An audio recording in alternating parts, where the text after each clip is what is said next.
ఈరోజు ఈ మీడియా సమావేశానికి అధ్యక్షత వహిస్తున్నటువంటి బీసీ విద్యార్థి సంఘం రాష్ట్ర అధ్యక్షులు గొడుగు మహేష్ యాదవ్ గారు, అదేవిధంగా ఇప్పటిదాకా మాట్లాడినటువంటి బీసీ విద్యార్థి సంఘం రాష్ట్ర కేంద్ర కమిటీ అధ్యక్షులు తాటికొండ విక్రమ్ గౌడ్ గారు, కుందారం గణేశారి గారు, కుల్కచర్ల శ్రీనివాస్ ముదిరాజు గారు, జాజుల లింగంగౌడ్ గారు, తారకేశ్వర్ గారు, సంధ్యారాణి గారు, గూడూరు భాస్కర్ మేరు గారు, విజయలక్ష్మి గారు, ఇంద్రం రజక గారు, వెంకటేష్ గారు, అనంతల సాయి గౌడ్ గారు, అదేవిధంగా బ్రహ్మచారి గారు, తమ్ముడు రవీందర్ అక్క, రేణుకక్క, అందరికీ ముఖ్యంగా మీడియా సోదరులందరికీ పేరు పేరున హృదయపూర్వక నమస్కారాలు. ప్రధానంగా ఈ యొక్క సమావేశం యొక్క ఉద్దేశం మీకు అందరూ తెలుసు. ఈ నెల 16వ తేదీ నుండి అసెంబ్లీ సమావేశాలు జరగబోతున్నాయి. కాంగ్రెస్ పార్టీ అధికారంలోకి వచ్చి మూడవసారి బడ్జెట్ ప్రవేశపెడుతుంది. ఇప్పటికే 2 బడ్జెట్లు ప్రవేశపెట్టింది. 2 బడ్జెట్లలో కూడా ఫీజు రీఎంబర్స్మెంటు నిధులు విడుదల కోసం బడ్జెట్ కేటాయింపులు జరగలే. దీంతో గత ప్రభుత్వంలో దాదాపు 3 సంవత్సరాల బకాయిలు ఉండే, 2.5 సంవత్సరాలు. ఆ తర్వాత ఈ ప్రభుత్వం వచ్చినాక మరొక 2.5 సంవత్సరాలు బకాయిలు పెట్టింది. మొత్తంగా ఇప్పుడు 5 సంవత్సరాలుగా ఫీజుల రీఎంబర్స్మెంట్ బకాయిలు ఉన్నాయి. ఫీజుల రీఎంబర్స్మెంటు బకాయిలు విడుదల చేయకపోవడం మూలంగా రాష్ట్రంలోని 22 లక్షల మంది ఉన్నత విద్యను అభ్యసించేటువంటి పేద SC, ST, BC, minority, EBC విద్యార్థులు తీవ్ర ఆర్థిక ఇబ్బందులు ఎదుర్కొంటున్నారు. చాలామంది ఇలా విద్యార్థులకు స్కాలర్షిప్లు, ఫీజులు రాకపోవడంతో ఇలా వేల మంది ఉన్నత విద్యను మధ్యలోనే వదిలేసి మళ్ళీ కులవృత్తులకు వెళ్ళిపోతున్నారు. దీంతో ఈరోజు ఫీజుల రీఎంబర్స్మెంటు అనేది రేవంత్ రెడ్డి గారో లేకపోతే ఇంకొక నాయకుడు పెట్టింది కాదు. ఇది ఫీజుల రీఎంబర్స్మెంట్ అనేది మేము దశాబ్దాలుగా పోరాటం చేసి సాధించుకున్నటువంటి ఒక హక్కు. ఈ ఫీజుల రీఎంబర్స్మెంటు ఇలా మేము ఎంతో పోరాటం చేసి సాధించుకున్నటువంటి ఈ రీఎంబర్స్మెంట్ను అగ్రకుల ప్రభుత్వాలు నీరుగార్చే కుట్ర చేస్తున్నారు. ఫీజుల రీఎంబర్స్మెంట్ను ఎత్తివేయడానికి కుట్ర చేస్తున్నారు. అందుకోసమే ఎత్తివేయడంలో భాగంగానే ఇలా దీనికి పొమ్మనకుండా పొగబెడుతున్నారు. డైరెక్ట్ చెప్పు తీసుకొని ఓనైనా కొడితే వాడు ఇబ్బందిగా ఫీల్ అవుతాడు. కాబట్టి శాల్వాల చెప్పు తీసుకొని శాల్వాల పెట్టి దాన్ని చెప్పు తీసుకొని కొట్టినట్టు ఈరోజు ఫీజుల రీఎంబర్స్మెంట్ పథకం కూడా ఇవాళ మేము గత ప్రభుత్వం చేసిన బకాయిలు మేమెందుకు ఇస్తాం, ఆ ప్రభుత్వం చేసింది కదా అని ఈ ప్రభుత్వం అంటది. ఆ ప్రభుత్వం ఏమన్నది, గతంలో ఉన్నటువంటి కాంగ్రెస్ ప్రభుత్వమే బకాయిలు చేసిపోయింది కాబట్టి మేము కూడా ఆ బకాయిలు ఇచ్చినాం, ఈ బకాయిలు ఈ ప్రభుత్వం ఇవ్వాలంటది. మేము ఒకటే అడుగుతున్నాం, మీరు ఆ ప్రభుత్వమా, ఈ ప్రభుత్వమా, బీఆర్ఎస్ ప్రభుత్వమా, కాంగ్రెస్ ప్రభుత్వమా కాదు, ఇక్కడ ప్రభుత్వమే. ఇవాళ నేను అడుగుతున్నా, గతంలో ఉన్నటువంటి ఇంటి పన్నులే కానీ, అదేవిధంగా బకాయిలే కానీ, ఇతరత్ర ట్యాక్స్లే కానీ, జిఎస్టీలే కానీ, రిజిస్ట్రేషన్ ఛార్జీలే కానీ, గతంలో టీఆర్ఎస్ ప్రభుత్వంలో ఉన్నటువంటి పాత బకాయిలన్నీ ఈ ప్రభుత్వం వసూలు చేస్తుంది. మరి ఆ బకాయిలు, ఆ ప్రభుత్వంలో ఉన్న బకాయిలు మేమెందుకు వసూలు చేయాలని ఈ ప్రభుత్వం ఎందుకు అనుకోవడం లేదు? కాబట్టి ఇది దొంగ నాటకాలు ఆడుతున్నారు. ఫీజుల రీఎంబర్స్మెంట్ విషయంలో రాష్ట్ర ప్రభుత్వం దొంగ నాటకాలు ఆడుతున్నారు. అందుకోసమే ఇవాళ విద్యార్థులు తెలంగాణ రాష్ట్రంలో 22 మంది విద్యార్థులు ఫీజుల రీఎంబర్స్మెంట్ రాక, కాలేజీలో ఫీజులు కట్టలేక, తల్లిదండ్రులను వాళ్ళ పేదరికాన్ని ఇవాళ వాళ్ళు ఫీజులు కట్టే స్తోమత లేక 22 మంది విద్యార్థులు తెలంగాణ రాష్ట్రంలో ఇవాళ ఆత్మహత్య చేసుకున్నారు. తెలంగాణ రాకముందు తెలంగాణ రాష్ట్రం కోసం ఆత్మహత్యలు చేసుకుంది, బలిదానాలు చేస్తుంది విద్యార్థులే. ఏ ఒక్క రాజకీయ నాయకుడు కాదు, అసలు అగ్రకులాల నాయకుడు అసలే కాదు. ఆ రోజు ఏ నాయకుడు కూడా ఆత్మహత్య చేసుకోలే. ఇవాళ తెలంగాణ వస్తే మాకు చదువులు కొనసాగుతాయి, మా కొలువులు వస్తాయని చెప్పి కాసోజు శ్రీకాంత్ నుంచి సిరిపురం యాదయ్య వరకు 1100 మంది విద్యార్థులు బలిదానం చేశారు. 1100 మంది బలిదానం చేసినటువంటి ఇవాళ తెలంగాణ వచ్చిన తర్వాత ముఖ్యమంత్రి పీఠం మీద ఆ రోజు కేసీఆర్, ఈరోజు రేవంత్ రెడ్డి గారు కూర్చొని ఇవాళ విద్యార్థులకు ఫీజు రియంబర్స్మెంట్ ఇవ్వాలంటే వాళ్ళకి మనసు ఒప్పడం లేదు. అందుకోసమే మీరు చూడండి, ఇవాళ తెలంగాణలోని సిరిసిల్లలో ఇటీవల వారం 10 రోజుల కిందట బీటెక్ విద్యార్థి ఫీజు కట్టలేదని చెప్పి సూసైడ్ చేసుకున్నాడు. ఇట్లా సిరిసిల్లలో బీటెక్ విద్యార్థి సూసైడ్ చేసుకున్నాడు. మేము అంటున్నాము ఇవాళ అందుకనే పేద విద్యార్థుల కన్నీటి చదువులతోటి పేద విద్యార్థులు కన్నీళ్లు తీసుకుంటూ ఉన్నత విద్యను చదువుతున్నారు. ఇప్పటిదాకా మా వాళ్ళు చెప్పారు, ఆ డీటెయిల్స్ అని నేను చెప్పను. ఇవాళ ఫీజులు కట్టలేక ఆల్ టికెట్ రాక, అదేవిధంగా కళాశాల యాజమాన్యాలు, తెలంగాణలో ఉన్నటువంటి కళాశాలలు సగం కళాశాలలు మూతలపడ్డాయి. అదేవిధంగా సగం కళాశాలలు మూతపడ్డాయి. ఈరోజు ఒకవైపు మొన్ననే ఇటీవల దేశంలో మన భారతదేశము ఏఐ ఆర్టిఫిషియల్ ఇంటెలిజెన్స్ ప్రపంచమంతా ఏఐ వైపు పరుగులు పెడుతుంది. దానికి ఏఐకి ఆ పరుగుల్లో పోటీ పడాలి అని చెప్పి ఇవాళ artificial intelligence world wise seminar పెట్టారు. ఆ వరల్డ్ వైజ్ సెమినార్కు భారతదేశం వేదిక అయింది. ఆ వరల్డ్ వైజ్ సెమినార్లో ఏం చెప్పారు? భారతీయ విద్యార్థులంతా ఆర్టిఫిషియల్ ఇంటెలిజెన్స్ వైపు రండి అన్నారు.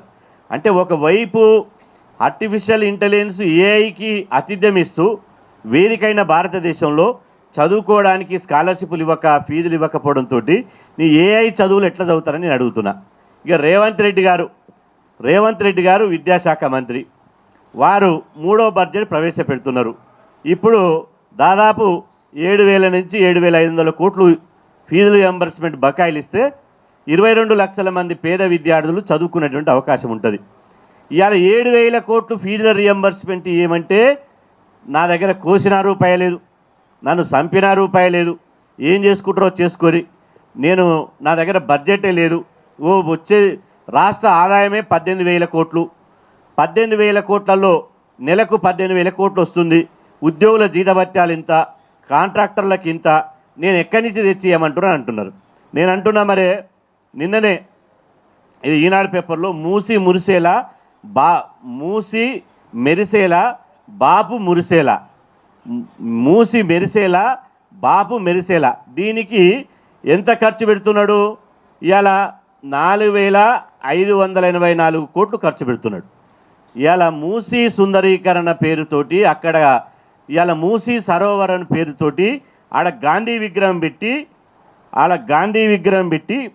5,000 వాటి పర్యాటక ప్రాంతాలను బాబుఘాట్ వద్ద గాంధీ సరోవర్ విగ్రహంతో పాటు 5,812 కోట్లు గాంధీ విగ్రహం ఖర్చు కోసం 5,812 కోట్లు ఖర్చు పెడుతున్నాడు.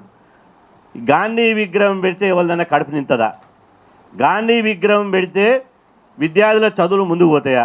5,812 కోట్లు గాంధీ విగ్రహం పెడుతున్న మీరు ఇలా 5,000 కోట్ల ఫీజు రియంబర్స్మెంట్ ఇస్తే 22 లక్షల మంది విద్యార్థులు ఒక జనరేషన్ అంతా ముందు పోయే అవకాశం ఉంటుంది కదా. అదేవిధంగా మన ఉట్టికి ఎగరలేనోడు అన్నమాట స్వర్గానికి వెళ్తున్నాడట. ఆయన గొప్పలు ఏం చెప్తాడంటే, నేను విద్యకు అత్యధిక ప్రాధాన్యత ఇస్తున్నా అంటాడు. విద్యకు ప్రాధాన్యత ఇచ్చినటువంటి రేవంత్ రెడ్డి గారు మొన్న 8వ తారీఖు నాడు అంతర్జాతీయ మహిళా దినోత్సవం సందర్భంగా వారు మాట్లాడింది ఏంటంటే, విద్యార్థినులకు ఈ స్కూటీలు, విద్యార్థులకట ఇప్పుడు ఈతల కోడిపుంజిది, ఈ ఈతల కోడిపుంజి ఈడ రూపాయి లేదంటాడు, ఆడ నాకు డబ్బులు లేవంటాడు, 18,000 కోట్లే నెలకు ఆదాయం వస్తుంది, మీరే నడుపురి, ఎవరైతే క్వశ్చన్ చేస్తారో ప్రభుత్వాన్ని, ఆ క్వశ్చన్ చేసిన ప్రభుత్వాన్ని మీరే నడుపురి అంటున్నాడు. మరి అనుకున్న ఆయనవు విద్యార్థులకు, కాలేజీ అమ్మాయిలకు, కాలేజీ ఎవరైతే ఇంటర్ డిగ్రీ పీజీ చదువుకున్న వాళ్ళకట ఈ స్కూటీలు కొనిస్తాడట. నేను అంటున్నా, ఈ స్కూటీలు ఎందుకు నీ బొందలు కొట్టుకోవడానిక? మేము ఇవాళ విద్యార్థి సమాజం అడిగేది బ్రేక్ఫాస్ట్ కాదు. ఈ స్కూటీలతో పాటు ఏమంటుండంటే, మేము కాలేజీ విద్యార్థులకు కూడా బ్రేక్ఫాస్ట్ పెడతా, కాలేజీ విద్యార్థులకు కూడా మిడ్ డే మీల్స్ పెడతా. ఇవాళ నీ మిడ్ డే మీల్స్ కోసం నోరు ఎల్లబెట్టి ఆశ పెడతాడు ఇవ్వలేడు. నీ బ్రేక్ఫాస్ట్ కోసం ఎదురు చూసేటోడు ఎవరు లేడు, నీ పనికిరాని స్కూటర్ల కోసం ఎదురు చూసేటోడు ఎవరు లేడు.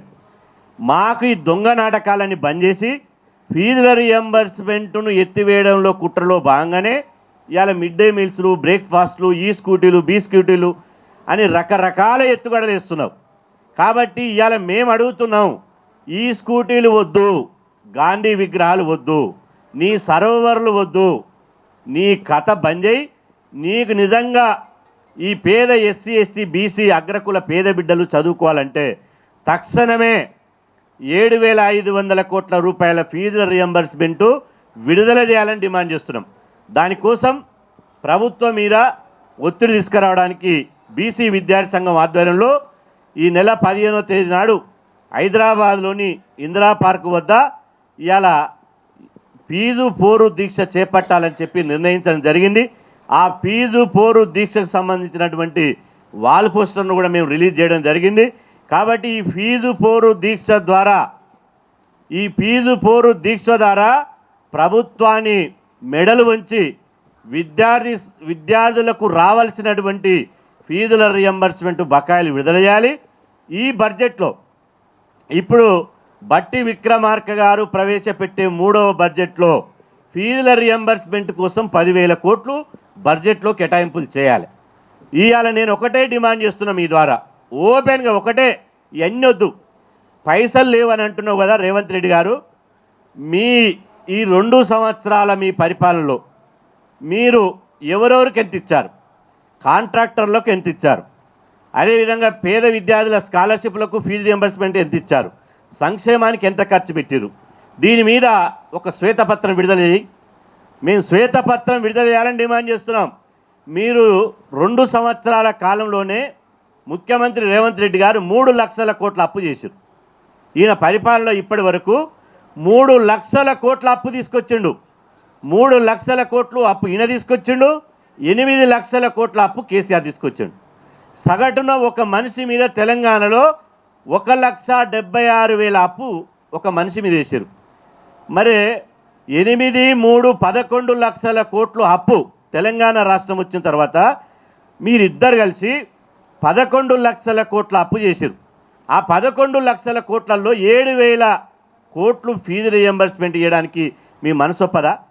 ఈ తెలంగాణ రాష్ట్రంలో ఇప్పుడు రేవంత్ రెడ్డి గారు వచ్చిన తర్వాత 70,000 కోట్లు, 1 పైసా కాదు 2 పైసా కాదు, 70,000 కోట్లు కాంట్రాక్టర్లకు ఇచ్చాడు. ఓన్లీ కాంట్రాక్టర్లకే 70,000 కోట్లు కాంట్రాక్టర్లకు ఇచ్చాడు. 7,000 కోట్లు మాత్రం విద్యార్థులకు ఇస్తలేడు. ఇది ఎక్కడి న్యాయం? ఇది కాంట్రాక్టర్లకు కొమ్ము కాస్తున్న ప్రభుత్వం కాదా? ఇది ఇందిరమ్మ రాజ్యమేనా? ఇది కాంట్రాక్టర్ రాజ్యమా? పిల్లలకు ఫీజులు ఇవ్వనటువంటి ప్రభుత్వం ఇది, చేతగాని ప్రభుత్వం, దద్దమ్మ ప్రభుత్వం. ఫీజులు ఇస్తావా గద్దె దిగుతావా తేల్చుకో రేవంత్ రెడ్డి.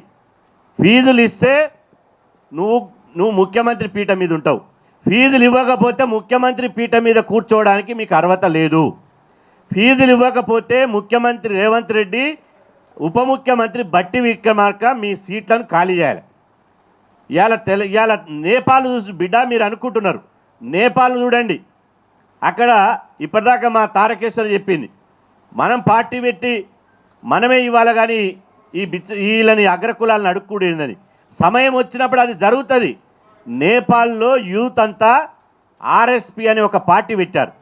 ఆర్ఎస్పి పార్టీ పెట్టి అక్కడ ఉన్నటువంటి 100 సంవత్సరాలు ఉన్నటువంటి ఇట్లాంటి జాతీయ పార్టీలను మొత్తం తొక్కుకుంటూ పోయి దాన్ని మట్టి గర్పించి యూత్ అంతా ఇప్పుడు పోటీ చేసి నేపాల్లో వాళ్ళు గెలిచారు. మీరు అనుకుంటున్నారు కేసీఆర్ మీద ఉన్న కోపంతో మాత్రమే మీరు అధికారంలోకి వచ్చారు.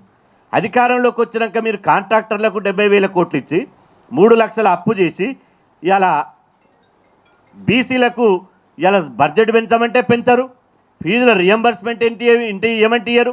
ఇవాళ మేము స్కూటీలు ఇస్తాం, మేము విద్యకు ప్రాధాన్యత ఇస్తున్నాం. ఆయన మన ఆకునూరు మురళి గారు ఫీజుల రియంబర్స్మెంటు తగ్గిస్తే బెటరు, అదేవిధంగా టీచర్ల ఉపాధ్యాయుల జీతాలు తగ్గిస్తే బెటరు.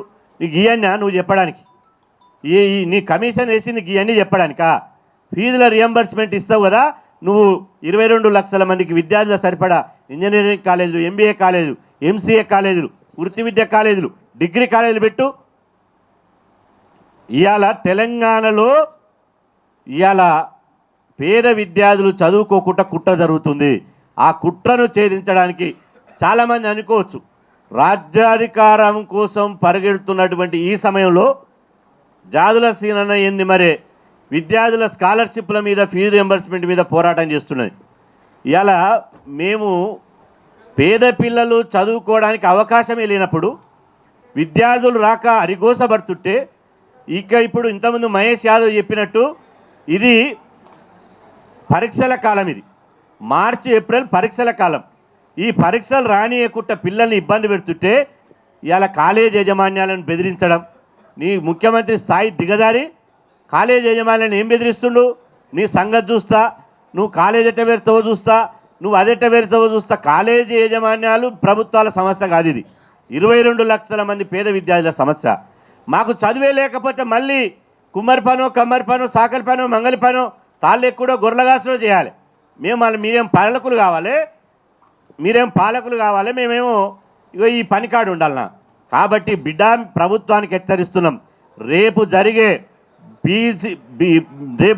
ఫీజు పోరు దీక్ష కనీవిని ఎరగని రీతిలో నిర్వహిస్తాం. మీరు కనుక ఆ ఫీజు పోరు దీక్ష ముందే బట్టి విక్రమార్క గారు, ముఖ్యమంత్రి రేవంత్ రెడ్డి గారు ఫీజుల రియంబర్స్మెంట్ బకాయిలు విడుదల చేస్తూ ప్రకటన చేయాలి. ఇవాళ ప్రకటన చేయకపోతే మాత్రం మీరు కాంట్రాక్టర్లకు ఎంతకి ఇచ్చిర్రో, దానికి అప్పులు ఎంత చేసిర్రో, ఎవరికి ఎంత ఇచ్చిర్రో 2 సంవత్సరాల్లో శ్వేతపత్రం విడుదల చేయాలని చెప్పి మీ ద్వారా మేము డిమాండ్ చేస్తున్నాం.